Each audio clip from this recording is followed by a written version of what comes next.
भारत और पाकिस्तान की जंग शुरू होने वाली है, ऑपरेशन सिंदूर 2.0। जी हाँ दोस्तों, हम बात कर रहे हैं ऐसे इवेंट्स की जिसकी वजह से ये साफ हो जाता है कि अब भारत और पाकिस्तान का युद्ध कभी भी हो सकता है। 29 सितंबर को पीओके में क्लैशेस होते हैं और प्रोटेस्टर्स प्रोटेस्ट करते हैं अपनी 38 मांगों को लेकर के। आपने देखा होगा इन प्रोटेस्ट के दौरान 12 सिविलियंस को मार दिया गया और 20 से ज्यादा लोग इंजर्ड थे। सबसे आश्चर्य की बात यह है यहाँ पर सारी इंटरनेट सेवाएं, सारी मोबाइल कॉल, सब कुछ बंद कर दिया गया था। पाकिस्तान की आर्मी इस बात को रियलाइज कर ली थी कि ये प्रोटेस्ट एक लार्जर रूप ले रहा है और 38 में से 25 डिमांडों को मान लिया जाता है। इसीलिए अभी यहाँ पे क्लैशेस कुछ वक्त के लिए ठंडे पड़ गए हैं। 2 अक्टूबर को एक मीटिंग में जहाँ पे पाकिस्तान के प्रधानमंत्री शहबाज शरीफ और उनके अपने स्वघोषित field marshal Asim Munir White House में बुलाया गया और इन लोगों ने ट्रंप को बलूचिस्तान में पैदा होने वाले मिनरल्स दिखाए।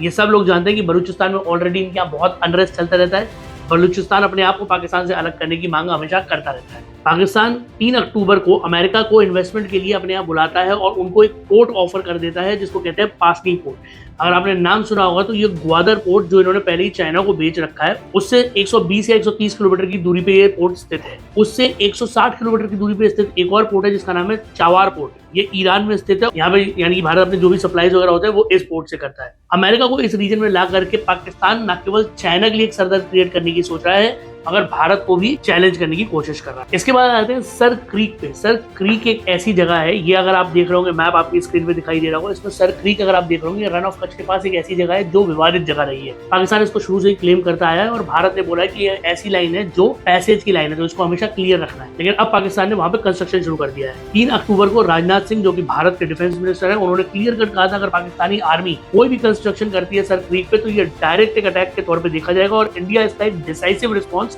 जरूर देगा। इसके बाद भारत के आर्मी चीफ का बयान आता है और भारत के आर्मी चीफ भी कहते हैं कि अगर अब ऑपरेशन सिंदूर 2.0 हुआ तो पाकिस्तान को विश्व के नक्शे में अपने आप को खोजने की जरूरत पड़ेगी। इसके बाद भारत के एयर चीफ मार्शल का बयान आता है और वो भी ये बोलते हैं पाकिस्तान को हम डीप डाउन इनसाइड जाकर के हिट पहले भी कर चुके हैं और आगे भी करने की क्षमता रखते हैं। ये सारे समीकरण ये दिखाते हैं कि अब जो चीजें बिल्टअप हो रही है आने वाले समय में हम देखेंगे 10 दिन 15 दिन से लेकर के विद इन 2 मंथ्स कुछ भी बड़ा होने वाला है। कोई भी बड़ी चीज हो सकती है और ये लड़ाई दोबारा स्टार्ट हो सकती है क्योंकि पाकिस्तान को ये पता है वो कुछ नहीं कर सकता। इसीलिए उसने सऊदी अरेबिया के साथ एक पैक्ट करके बैठा हुआ है जहां पे आप लोगों ने देखा होगा कि अगर एक पे अटैक हुआ तो दूसरा अपने आप पे अटैक मारेगा। अमेरिका को बीच में लेकर के आ चुका है कि हम किसी ना किसी तरीके से अपने आप को बचा सके। लेकिन सच्चाई ये है कि जो फितरत है पाकिस्तान की और जो फितरत है अमेरिका की, वक्त पड़ने में अमेरिका पाकिस्तान की वजह से इंडिया के साथ डायरेक्ट कॉन्फ्लिक्ट में कभी नहीं आएगा और भारत पाकिस्तान को इस बार इतनी बुरी तरह मारेगा कि पाकिस्तान 2 टुकड़ों में आराम से बढ़ जाएगा। जियोपॉलिटिक्स की ऐसी और इंटरेस्टिंग खबरों के लिए आप बने रहिए हमारे साथ। आप देख रहे थे योर टर्न भारत, क्योंकि अब